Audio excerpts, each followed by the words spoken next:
जो सच्चा धर्म है, मानवता इंसानियत वाला, उसी का ही एक जीवन में स्थापन हो जाए तो ये संसार की दशा कहीं बेहतर हो सकती है।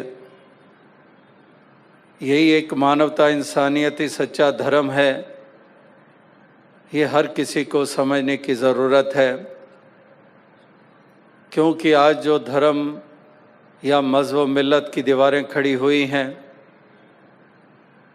वो एक अज्ञानता के ऊपर आधारित जो सत्य है उससे ना वाकिफ़ होने के कारण है। यही नहीं जाना कि धर्म की परिभाषा क्या है, तो इसलिए महापुरुष इंसानियत को ही एक सच्चा धर्म मानते हैं।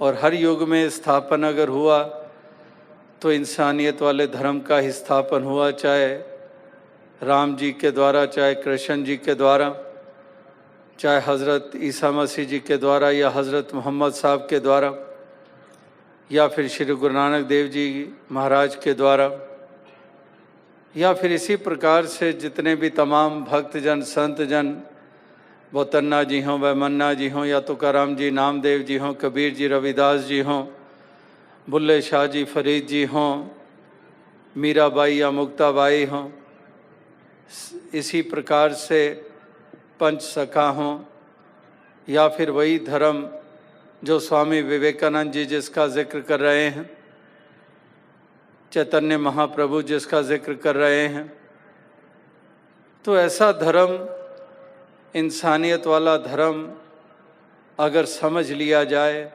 और फिर उसको अपना लिया जाए, फिर कोई गुंजाइश नहीं रहती ये लड़ाई और झगड़े, ये फसाद और ये तशद्दुद जिसके असर में आज संसार आया हुआ है, जो पीड़ा का कारण बना हुआ है।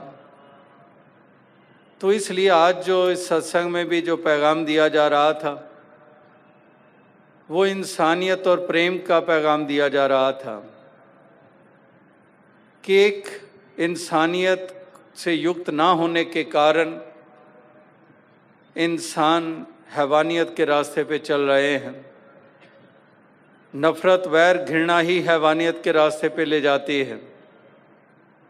और अगर प्रेम का मार्ग अपनाया जाता है तो फिर हम इंसानियत की डगर पर चलने वाले होते हैं और फिर हम देवता कहलाते हैं।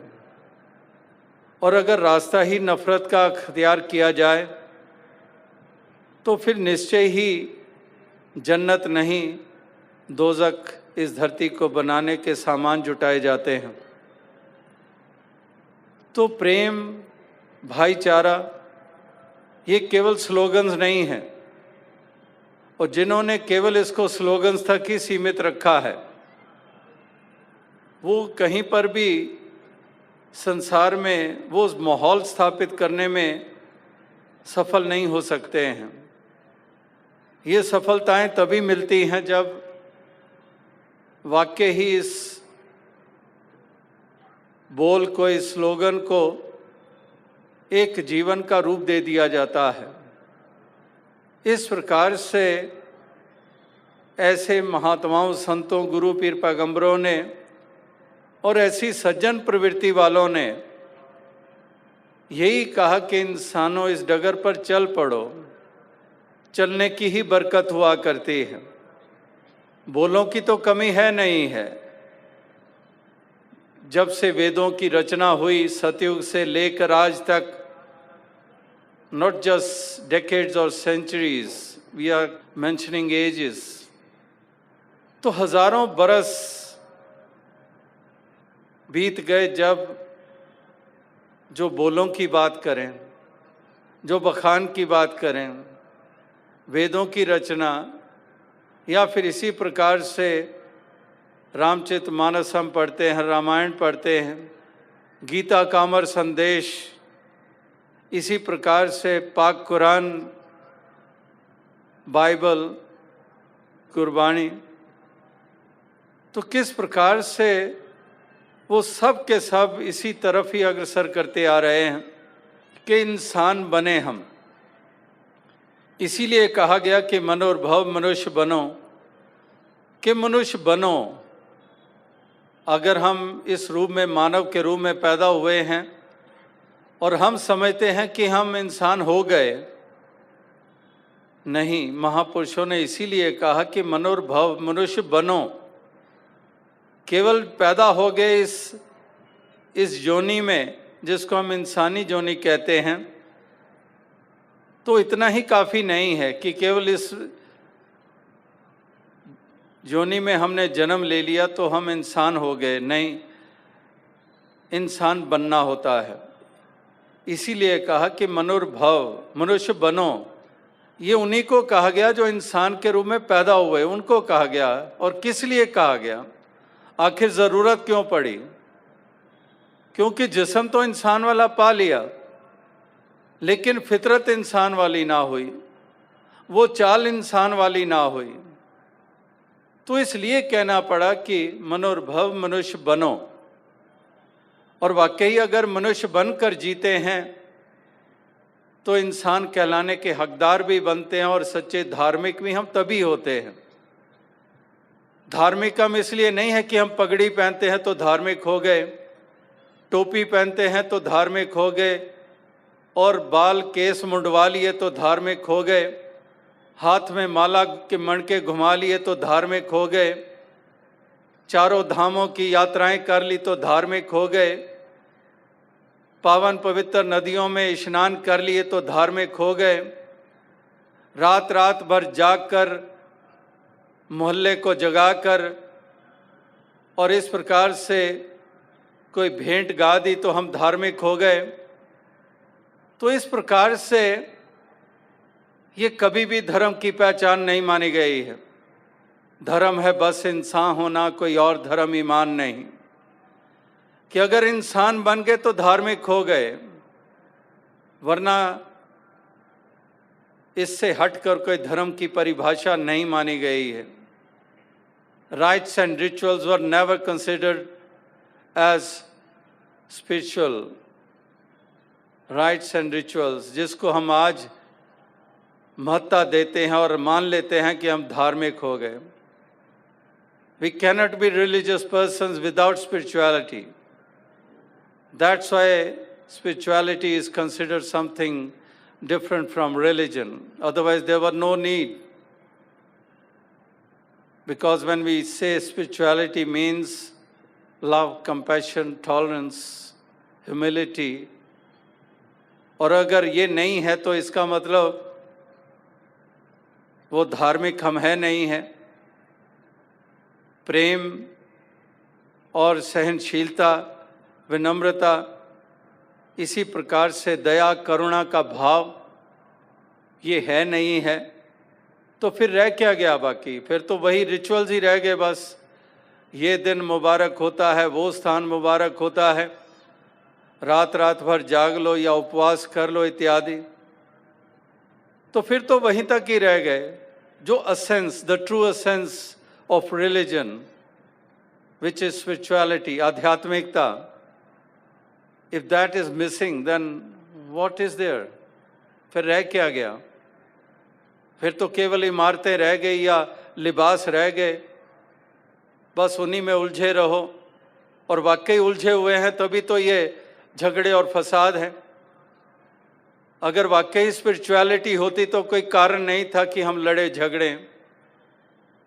अगर लव और कंपैशन की बात करें, क्यों झगड़ेंगे? अगर सहनशीलता की बात करें तो फिर हम क्यों झगड़ेंगे? कोई हिंदू है या मुस्लिम है, ब्राह्मण है या वैश्य है या हरिजन है, हम क्यों झगड़ेंगे? क्यों एक दूसरे को नीचा मानकर उनके ऊपर जुल्म और सितम करेंगे? तो वो एसेंस ही नहीं है। वो जो मूल गुण होते हैं, एक नमक होता है, उसका गुण नमकीनपन, सॉल्टीनेस। अगर वो नमकीनपन ही नहीं है तो काहे का वो नमक है? अगर मिठास ही नहीं है वो काहे का गुड़ है? तो इसी प्रकार से जो एसेंस है वो ही नहीं है, तो फिर बाकी रह क्या जाता है? अगर जड़ें ही काट दें तो कौन सा वृक्ष? तो इसी प्रकार से महापुरुष संत जन सदैव से और आज भी यही पैगाम दे रहे हैं कि हम इस तरह से उस मूल में स्थापित हो जाएं, उसको मजबूती दे दें। भूल जाएं कि पगड़ी है कि टोपी है, भूल जाएं कि ये इमारत है या वो इमारत है, भूल जाएं कि ये भाषा है कि वो भाषा है, भूल जाएं कि ये पैगंबर या वो पैगंबर, भूल जाएं कि ये प्रांत या वो प्रांत। सब कुछ एक तरफ रखकर केवल केंद्रित हो जाएं उन भावनाओं और गुणों की तरफ जो अगर जीवन में स्थापित हो जाएं तो हम सच्चे धर्मी बन जाएंगे और हम इंसानियत और मानवता का रुतबा बुलंद करने वाले बन जाएंगे। अगर एक मानव का रुतबा नीचे गिरा है तो कौन कारण रहा है? कोई सांप या भालू कारण रहे हैं? कौन कारण रहे हैं? इंसान का रुतबा नीचे गिराने के लिए कौन कारण रहा है? ना मछली, ना कोई परिंदा। अगर 84 लाख योनियां कही जा रही हैं कि 84 लाख कि इसी प्रकार से मिलियंस ऑफ स्पीसीज, उनमें से एक भी, not even a single species is responsible for this degradation of humanity. उनमें से 84 लाख योनियों में से एक भी योनि रिस्पॉन्सिबल नहीं है इंसानों के रुतबे को नीचा करने के लिए। ये इंसान खुद ही है रिस्पॉन्सिबल, ये खुद ही है। He is the one who is responsible. अपने ही म्यार को नीचा गिराने के लिए, अपने ही रुतबे को नीचा करने के लिए खुद जिम्मेदार है। और अगर ऊंचा रुतबा मिलना है तो तब भी इसी को ही उस तरफ बढ़ना होगा, इसी को ही वैसी सोच बनानी होगी और ऐसा कर्म करना होगा। तो इसलिए महापुरुष संत जन ये पैगाम और संदेश ये दिए चले जा रहे हैं कि इंसानों इस मूल को समझो और पकड़ो इस बात को कि वाकई ही एक धर्म की पहचान क्या होती है और आखिर वलियों, गुरु, पीर, पैगंबरों की शिक्षाएं क्या रही हैं, उन्होंने किस चीज़ को प्रोमिनेंस दी है, उसकी तरफ एकाग्र हो जाओ। और बाकी जो चीज़ें हैं उनको इतना अधिक महत्ता देते हो, उससे कहीं अधिक महत्ता इस बात के ऊपर दे दो, बोलों की तरफ ध्यान दो और उसमें जो मैसेज है, जो संदेश है, उसको पकड़ो। और वाकई जब संदेश की तरफ केंद्रित हो जाओगे तो उसमें तो अमृत ही अमृत है।